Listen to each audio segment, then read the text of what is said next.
राधे राधे। आप सभी को रक्षाबंधन के हार्दिक हार्दिक शुभकामनाएं। बंधुओं, आज आपके और हमारे बीच में रक्षाबंधन का बड़ा ही पावन त्यौहार उपस्थित हो चुका है। बंधुओं, यह त्यौहार सदियों से चला आ रहा है और यह त्यौहार बड़े ही पावन तरीके से मनाया जाता है बहन और भाई के साथ।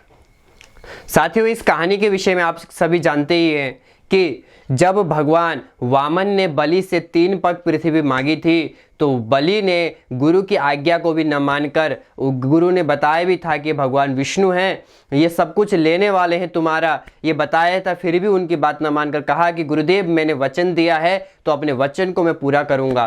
तो उन्होंने संकल्प किया और संकल्प करके वामन भगवान को 3 पग पृथ्वी दान दे दी।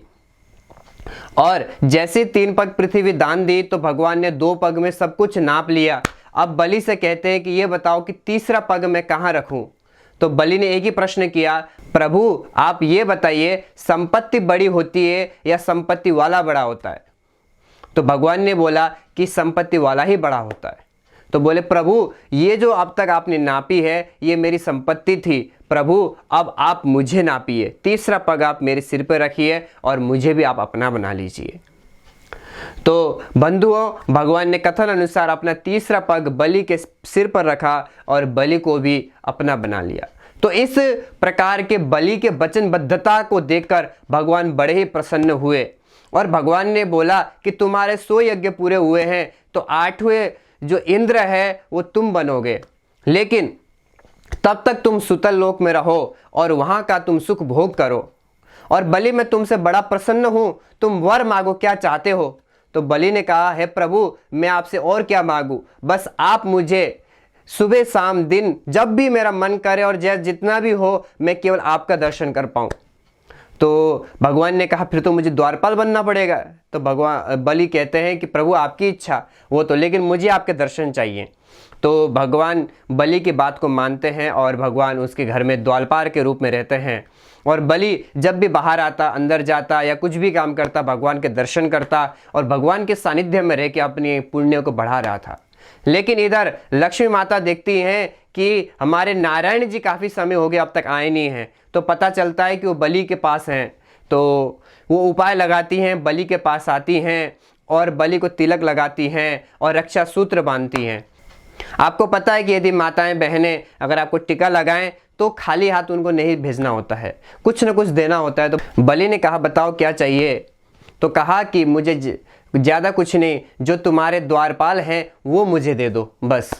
तो बलि समझ गए कि ये और कोई नहीं, माँ लक्ष्मी हैं, तो उन्होंने वामन भगवान को उन्हें सौंप दिया। तो बंधुओं, इस प्रकार से माँ लक्ष्मी ने बलि के हाथ में रक्षा सूत्र बांधा। ये न बद्धो बलि राजा दानवेंद्रो महाबलः तेन त्वं प्रतिबद्धनामि रक्षे माँ चला। तो जिस प्रकार से माँ लक्ष्मी ने बलि के हाथ में रक्षा सूत्र बांधा है और उनको लिया है, तो इस प्रकार से जो रक्षाबंधन है उसकी पावन कथा इस प्रकार से। लेकिन साथियों, मित्रों, बंधुओं, बात यहाँ पर समझने की है, इसके पीछे फिलोसॉफी क्या है, दर्शन क्या है। अगर आप देखें तो माँ लक्ष्मी ने किसे भाई बनाया और कौन भगवान को अपना द्वारपाल बना सका, वो बात करती है वचनबद्धता के ऊपर। वो बात आती है वचनबद्धता के ऊपर कि बलि ने अपने वचन को रखा। और जैसे हमने चौपाइयां भी सुनी है रामायण में कि रघुकुल रीति सदा चली आई, प्राण जाए पर वचन न जाए। तो बंधुओं, पहले क्या हुआ करता था कि अपने वचन के लिए अपने प्राण को भी न्यौछावर कर दिया जाता था, सब कुछ त्याग दिया जाता था। अगर ऐसा कोई भाई है तो ऐसे भाई को आप रक्षा सूत्र बांधें कि अगर कोई आपके ऊपर समस्या भी आए तो वो आपकी मदद कर सके, आपकी हेल्प कर सके, आपकी रक्षा कर सके। लेकिन हम ऐसे भाई को बांध रहे हैं जो कि आपकी समस्या आने पर आपकी हेल्प नहीं कर सकता, अपने वचन का बद्धन वो नहीं है। तो ऐसे को बांध कर आपको कोई लाभ नहीं मिलने वाला, केवल 200-400 रुपये दक्षिणा मिल जाएंगे।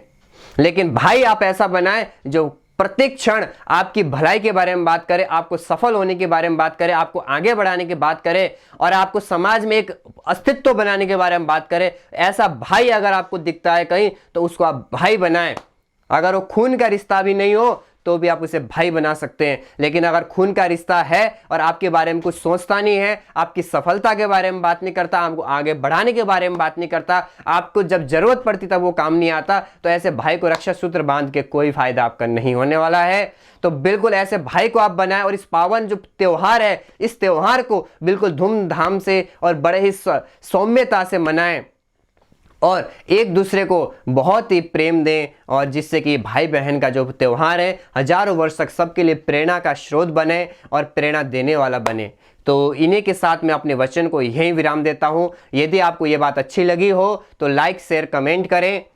यदि आपके मन में कोई सुझाव देने की इच्छा हो तो नीचे कमेंट बॉक्स है, वहाँ जाकर आप कमेंट करें और सुझाव दें।